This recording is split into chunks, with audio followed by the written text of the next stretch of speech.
Welcome back to the garden. Last year, we visited Waterperry Garden in the midst of snowdrop season, and it was absolutely exquisite. Here today, I want to share with you 10 tips from this garden to make your own winter garden stunning.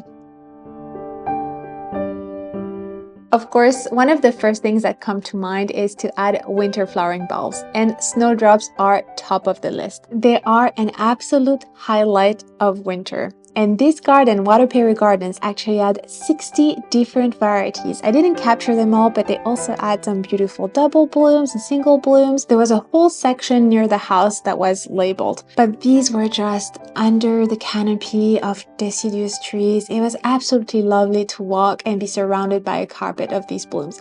I actually did add some in our own garden, and I can't wait for them to bloom. I know it can be difficult to think of winter when gardening, but there is still so much beauty to be found, especially in seed heads or grasses. They provide something to look at and keep that structure going, and a beautiful richness of color even within that decay. Not cutting back your perennials also will benefit wildlife and provide food and shelter over the winter months. And it's absolutely lovely to be able to look at those grasses, for example, that still give you structure and texture over winter. There are also winter flowering shrubs, and I absolutely recommend you to include these in your garden if you can. From the beautiful amamelis. You could also select roses for the hips that they form at the end of the season when you don't deadhead them.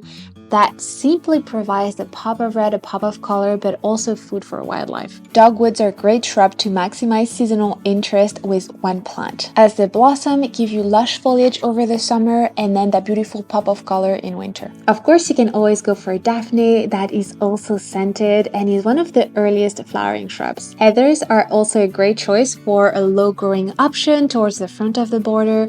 They produce these beautiful, dainty flowers and make for an amazing low accent in a border. And of course, viburnums and camellias are absolute must-haves as they are evergreen and will not only provide you with winter blooms but also structure year-round.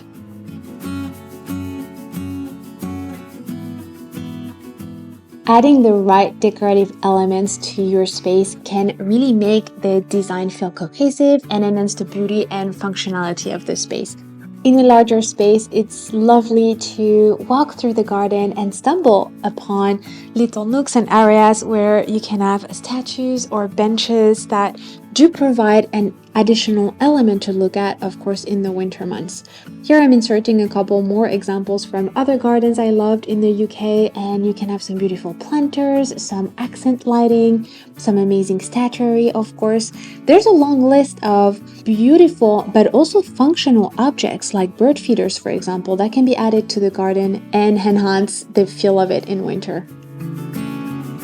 Something that every single garden should have is a structuring backbone of evergreen plants, and especially so some that are shaped and trained into the form of topiaries, for example, or specific shapes, because that really does provide an anchor and accent point for the planting year-round. Evergreen are amazing because they also provide that lovely contrast, that lovely green element to offset everything else against. And I really loved in this garden the use of those shaped hedges to focus the view, but also as a playful element. In my garden, definitely, I want to bring back some topiaries, for example, for a touch of formality. Kibis, pines, camellias, anything that stays evergreen is a definitely must-have for me in a winter garden. If you have a limited space in your garden, I would definitely advocate for you getting an evergreen plant because it will be a hero year-round. But if you have a little bit more space, why not add to your flower beds some hellebores? They are the queen of winter. They come in a range of shapes and sizes and are absolutely stunning. Winter aconites also provide a lovely pop, and if you pair them with daffodils, which also tend to bloom earlier in the season in February or March, you have yourself some lovely color. What I mean by intentional hardscaping is to be very mindful about the details and the feel of your garden and the materials that you use. Sometimes, like me, when you're renting, there's not much you can do about it, but you could still try to add some elements like replace a garden gate or add an arbor that matches the style of the house and the style of garden that you're building. If you want a more modern feel, a more cottage feel, if you're going for a tropical garden, whatever the case may be, there are materials or details that you can bring in and that will make your garden shine in winter and overall make your design feel more cohesive. I really love, for example, the use of the stack stones here. It gives structure, but it's also very interesting to look at in winter. Of course, if you add any type of beautiful architecture like a bridge, immediately you have something really interesting and that draws you into your landscape. Garden gates also are a great option to play with because there's always a need for you to secure your garden in some way. And that's definitely something that you can be mindful of when you're picking that detail. Does it go with the planting? Does it matches the rest of the house? Does it match what's there and you already like? Those are all questions that you should be asking when you're thinking about your hardscaping.